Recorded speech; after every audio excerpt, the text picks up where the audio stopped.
Hi, my name is Nick Coolidge, and this is an audio version of a post on fraternityman.com called IFC Members Pay for the NIC, They Deserve a Vote. The North American Inter-Fraternity Conference, known as the NIC, is assuming authority over local Inter-Fraternity Councils, called IFCs, after decades of neglect. There's a reason to fear a power grab by the NIC, which is an organization far more accountable to the international fraternity corporations than their members. But there are silver linings to the plan which could excite some fraternity.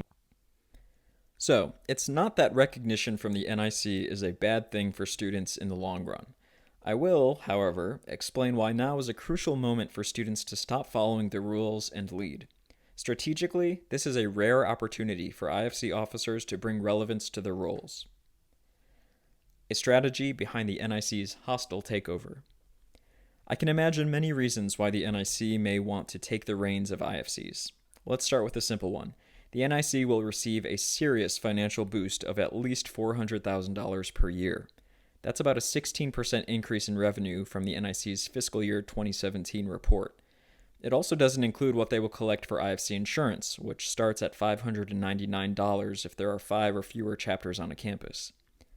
The move may also pressure non-NIC fraternities such as Kappa Sigma or Tau Kappa Epsilon to rejoin the association, or at least pay what NIC fraternities would consider a fair share. They may also decide not to take part and start their own councils. Another council, yay!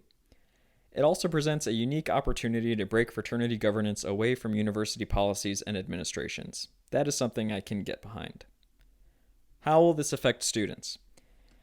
First, international fraternities, which are members of NIC organizations, will lobby and pressure chapters to affiliate their IFC with the NIC. If that's unworkable, they may establish a separate IFC which is affiliated with the NIC. Second, recognized IFCs will be expected to adhere to a standard operating procedure, which can be found on the NIC's website. Third, IFCs will be billed for NIC's campus support model, which is a compilation of special interest fueled discounts and consulting services. All IFCs will be billed $30 per chapter of an NIC member fraternity and $330 for non-NIC fraternities, such as Kappa Sig, Tau Kappa Epsilon, Sig Ep, etc. Or, an IFC can pay a flat fee starting at $5,000 for additional quote-unquote perks. Fourth, IFCs, which would ultimately move toward more independent entities once recognized by the NIC, can purchase insurance from the NIC. I don't know how much it costs the NIC, but have been told to assume that the NIC will take in a profit for what it charges for insurance. That's just a simple way of putting it, but here's why you should say no for now.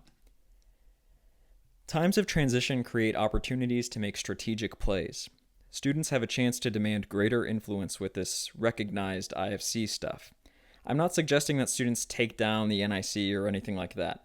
Instead, they should just not pay a dime to the NIC until some or all of the following conditions are met.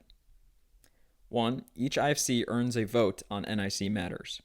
Whether this vote counts is up to students. Still, even if a vote is just procedural and holds no weight in NIC decision-making, it would be the first legitimate record of how students across the country feel about NIC policies before they are voted upon. The Umbrella Association has taken advantage of its distance from students and their ignorance toward its deal-making for too long. Second, all NIC member organizations must be members of an NIC at any campus and pay dues to the NIC. They should also be required to take part in all of the dog and pony show PR within the new standard operating procedures. That includes organizations which hold dual memberships in other umbrella associations. And third, the standard operating procedures should be scaled down and the campus support model should be scrapped entirely. I'll provide reasons for these later, but basically they're just replacing one failed system with an identical system, only this one costs more money. None of the NIC's plans can happen without the compliance of students. As a former fraternity professional, I know how we take compliance for granted. We take for granted that students turn over every 4 or 5 years, and that student leaders turn over every 1 or 2 years. So take charge and consider the following when your IFC debates whether or not to pay. No taxation without representation. For too long, fraternity bigshots have endorsed legislation or passed policies at NIC meetings without consulting their dues-paying members. Some fraternities have better or more transparent processes than others, but there is no standard operating procedure in how the NIC or its members deal with students. Go figure.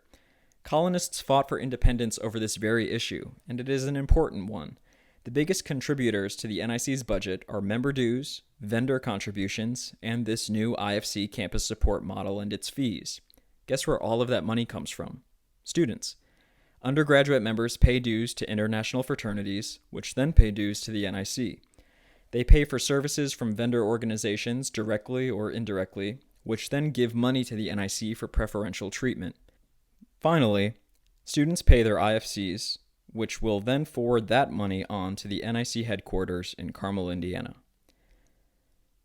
A sidebar, the students don't need a vote, they already have one. A fraternity executive and I debated this online a few weeks ago. He suggested that students can take their problems to the NIC through their fraternity. In theory, students of a fraternity could organize a vote that their fraternity's delegates could raise at an NIC meeting. But that's a whole lot of politicking when students can directly bargain the NIC by withholding dollars. They own the experience. That is fact. Same bureaucracy, now more expensive. What do students get out of this deal? Hopefully they gain some freedom from hostile college administrators. Perhaps the ideological worldview of fraternity and sorority professionals will no longer result in adolescent prohibition policies.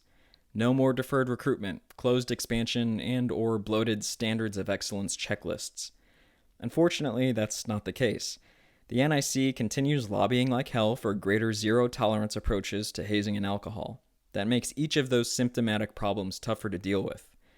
It is unlikely that recognized IFCs will ever be coaxed into deferred recruitment, so that's a plus. But my guess is that open expansion will not apply to non-NIC members. Its standard operating procedure, however, should be the straw which breaks the camel's back. It's packed with bloatware and designed to teach IFCs to handle issues like the NIC does, and that should be concerning. The NIC can't even get legislation with supposedly strong, multi-partisan support to pass through Congress. Search Collegiate Housing and Infrastructure Act for more information. The campus support model is a joke. First of all, no one wants NIC consultants. Second, the NIC could have easily provided students with the discounts from vendor partners free of charge. Why? Because vendors already pay the NIC.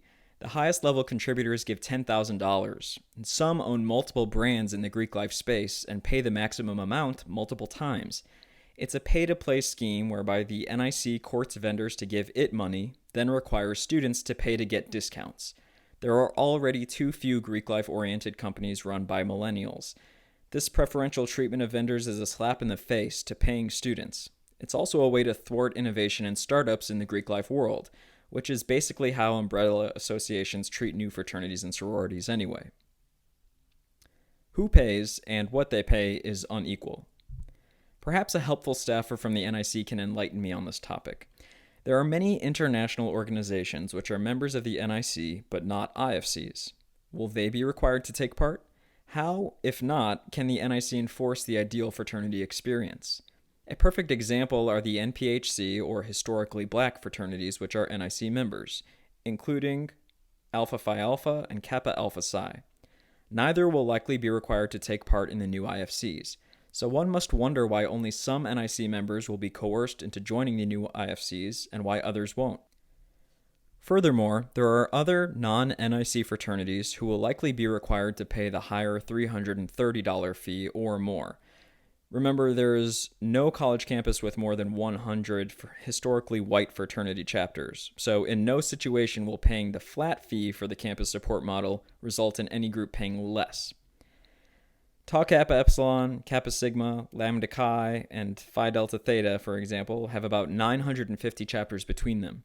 Together, they would pay a minimum of $300,000 to an umbrella organization of which they are not members. So here's another coercive power play. These non-member fraternity students will ultimately pay just as much as everybody else for the NIC. But without your IFC getting a vote, they have no say in how that $300,000 is put to use. If the NIC is going to directly deal with student-led IFCs, it must also answer to them. Finally, the NIC lacks transparency. I would not be this enthusiastic about students staking their claim were it not for the shady ways in which the NIC handles its business. Why do IFCs need insurance? What is the cost of insurance to the NIC? What will the NIC do with any profit? Where is this six-figure infusion of cash being spent? And why can't students get a vote on important policy positions? We will certainly hear about how this or that IFC chose to become recognized by the NIC. We'll hear how student leaders chose to pay more money for no voice and greater bureaucracy. But then we see emails like the one in the image below, which I'll describe for you. It starts off by saying NIC executives and SOP coordinators. SOP stands for Standard Operating Procedures. We have identified the Iowa State University as one of the initial target councils for SOP alignment and are requiring your assistance in working with your chapters to support the effort to achieve full alignment with the IFC SOP manual. To manage this, we will be utilizing the following coordinated process. A timeline is then provided as a table, which indicates when organizations need to reach out to their member groups to tell them to vote yes on SOP alignment. Also attached to this message is the Iowa State IFC score sheet showing exactly what they need to complete. Our team will be sending this directly to the IFC leadership and FSA in the coming days. For your reference, the following NIC members have chapters on the Iowa State IFC, and then there's a list of organizations with chapters at Iowa State. Thank you for your assistance with this. If you have any questions, please let me know. Will Foran, Vice President of Campus Operations. I remember being told to facilitate similar conversations when I was the Director of Fraternity Growth. We'd call the chapter president and say, you have to vote yes because it's NIC policy. So these are not students making decisions to align with the NIC. They are students being made to believe they're making decisions. The most important opportunity for student leadership in my time. I came to see how students are manipulated by alumni members, volunteers, and Greek life careerists while working on my fraternity staff. It bothers me to this day, and the NIC represents the highest level of bureaucratic snobbery in Greek life, along with other umbrella associations. So yes, there is a wonderful opportunity to break IFCs away from campuses, a move which I think is essential to the future of college fraternities. But to replace one form of bureaucracy with a less transparent, more expensive, equally incompetent form of bureaucracy is insanity. Students, you need to make your voice heard. You deserve a say in every NIC matter. You actually have nothing to lose in this fight because the NIC really has no actual power over you.